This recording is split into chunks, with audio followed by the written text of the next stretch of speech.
Coach, you guys fell behind there by 6 early in the second half, and you called a timeout and you rallied back. You wound up going up by 10. Just curious what you thought about the response of the team in that moment, and then what did you see there down the stretch as Missouri got back into it? Well, I thought our competitive nature tonight was at a high level.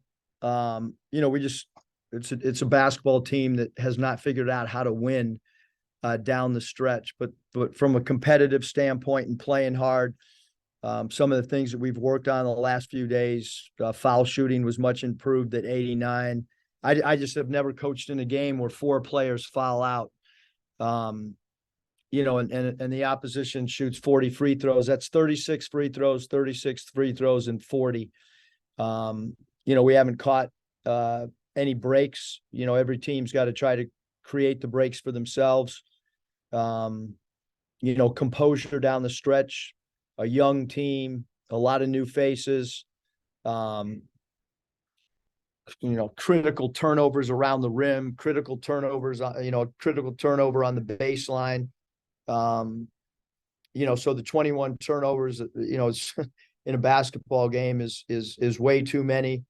Again, we didn't walk into the building tonight, thinking that we'd have 4 players foul out, but that's what happened. And great job on the backboards, basically doubling them up on the glass, but the turnovers too much. And then, on the floor trying to keep composure and close games, has got to, all you can do is gain experience through this.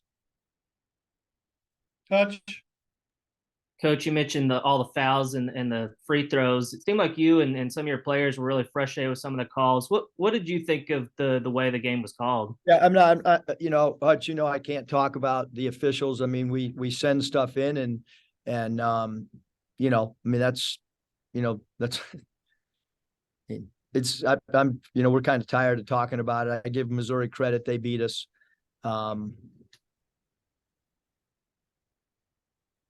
Christina? Yeah. Oh, sorry. Go ahead, Hutch. You touched on the turnovers. You had 14 in the first half, but 7 in the second. What was the key to limiting turnovers in the second half? Yeah, just meeting the ball, being a little bit stronger with the basketball. I thought we just, the first half we're just way too careless with the ball. Didn't jump stop enough when we did get ahead of steam, had some charges.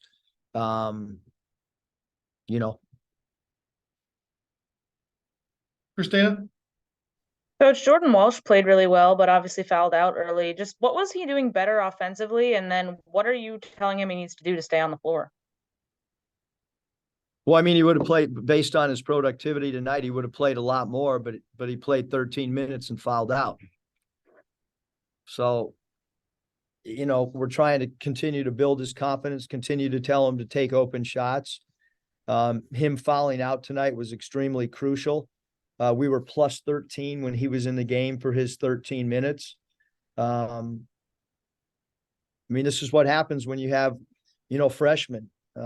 Jordan's still figuring his way. Again, in the big game, 13 minutes and 5 fouls is a lot, but this is the roster that we put together, and we're still trying to learn things with a young group and a new group, and winning is new to many. So we've just got to continue to get back to the drawing board and get ready for Ole Miss. And then we didn't see Mikal tonight, even with the foul trouble. Is he okay, or was that just a personnel decision? Yeah, they play 4 guards, so it was a personnel decision. Scotty?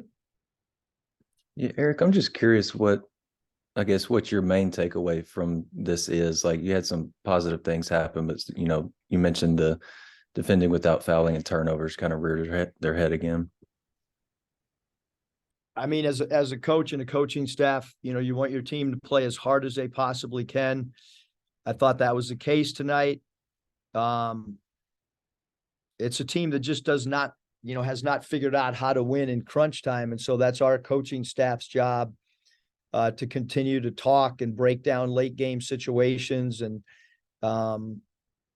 I thought this was an improvement, but obviously, the way we played the last 6 games is not the way that it's been for the last 4 years. And so we've got to continue to try to figure this out. AB mentioned that obviously you guys need to do, I guess, better with defending without fouling. Like, is there anything that can be done or taught? Because I mean, surely you guys don't want to take away you guys' aggressiveness. Yeah, I mean, we're not taking it away. I mean, we want our team to play hard. I've never coached a team that had 4 foul outs before. And then you add in the fact, obviously, that, you have a player out with season-ending injury and another guy that hasn't been with your team. And so, I mean, you're kind of down 6 players to close out the game. I feel like I've been around a lot, coached a lot. I've never experienced that in all the years that I've been coaching. So that is what it is. And some guys got some experience that maybe have not been put in that position, and close, but no win. Bob? Yeah, Eric, obviously Anthony was trying to draw a foul there at the end, and they call like 800 fouls. They don't call that. What'd you see on that last play, and kind of what'd you think that Anthony did? I'm not going to comment on the officials, Bob. Again, it's our responsibility to send clips in that we think are worthy of doing, and look, Missouri beat us, and that's what happened tonight. What'd you think of Devo's game? Thought he was really good at times. I thought he really competed. Thought he played excellent defense. The turnovers, he and AB, the 11 turnovers is it's difficult to overcome, but I thought he played, extremely hard. And then, you're 1-5, obviously, you don't want to be there, but you got your next 3 SEC games are at home. There's still a lot of games left. Kind of, how do you feel about where you guys are and where you can get to with the way the schedule is shifting for you with more home games now? Yeah, this is the most difficult schedule that I've seen. We still have to go to Tennessee. We still have to go to Alabama. Still have to go to Texas A&M. So this is the schedule that is in front of us is still extremely difficult. But you do get the next 3 at home. How good is that after having to play 4 of the first 6 on the road? The only SEC team to have to do that. Yeah, I mean, we have to try to get ready for Ole Miss. A quick turnaround and let you ask a couple questions on Ole Miss. Bob? Yeah, Eric, they got to win at South Carolina the other night. I guess they're like you guys, 1-5. Kind of what's your thought? Both teams obviously need a win really badly on Saturday. Yeah, give Kermit's team a lot of credit. They won a game on the road at South Carolina. They really competed. He'll change up defenses. They'll play some 1-3-1. They'll play some man. Kermit's teams always play extremely hard. So they'll compete, and I'm sure they're feeling good coming off of a win, and especially coming off of a road win. How do you think you guys will bounce back? Well, I don't know. I mean, right now I'll find out when we get back to practice. Curtis? Hey, Coach, I don't know how much you've been able to look into Ole Miss yet, but just curious your thoughts on Matthew Morrell, their leading scorer, and what you've seen from him so far this year. Yeah, I mean, we watched as a staff their whole game last night. Morrell's a really good scorer. He's got 3-point range. You got to chase him off screens with the high hand before the catch. You've got to locate him as he comes across half court. Can't give him any airspace. So all those things are themes that, but he's one of the best scorers in the SEC. Scotty, final question. Yeah, Eric, I'm curious what went into the decision to start Kamani, and then what you thought of Kamani and Makai kind of as a tandem tonight. Yeah, I mean, I thought they both played really hard. Kamani's done a good job for the most part.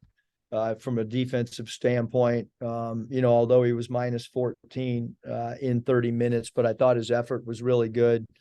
I like the physical presence that he gave us, and he understands our game plan and game schemes.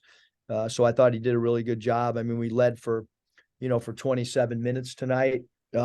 Certainly, I thought he did a really good job in his 30 minutes. Thank you, Coach.